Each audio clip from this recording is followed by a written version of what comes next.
ভারত ও বাংলাদেশের সম্পর্ক কোনো একটি বিষয়ের মধ্যে সীমাবদ্ধ থাকবে না বলে স্পষ্ট জানালো বাংলাদেশের নতুন শাসক দল বিএনপি। শেখ হাসিনার ভারতে সাময়িক আশ্রয় নেওয়ার বিষয়টি দিল্লি ঢাকা সম্পর্কের ক্ষেত্রে বড় বাধা হয়ে উঠবে না বলেও মন্তব্য করেছেন বিএনপি মহাসচিব মির্জা ফখরুল ইসলাম আলমগীর। এক সাক্ষাৎকারে ফখরুল বলেন, ভারতের সঙ্গে কিছু সমস্যার বিষয় রয়েছে, তবে সেগুলির সমাধান আলোচনার মাধ্যমে করতে চায় বাংলাদেশের নতুন সরকার।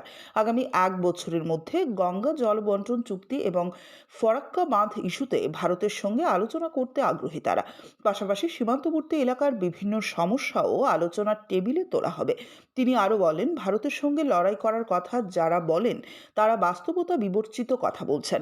আমাদের আলোচনা করেই এগোতে হবে। ঢাকার গুলশানে দলীয় সদর দফতর থেকে নিজেদের অবস্থান স্পষ্ট করে বিএনপি জানায়, বাংলাদেশের স্বার্থে থাকা উন্নয়নমূলক প্রকল্প দ্রুত এগিয়ে নেওয়া হবে এবং ভারতের সঙ্গে সহযোগিতামূলক সম্পর্ক জোরদার করা হবে। শেখ হাসিনা প্রসঙ্গে ফখরুলের বক্তব্য, মানবাধিকার লঙ্ঘনের অভিযোগে তাকে বাংলাদেশের হাতে তুলে দেওয়া উচিত, তবে এই ইস্যু বৃহত্তর বাণিজ্য ও কূটনৈতিক সম্পর্কের পথে বাধা হয়ে দাঁড়াবে না বলেই দাবি করেন তিনি। ব্যুরো রিপোর্ট, অবিরাম 24x7।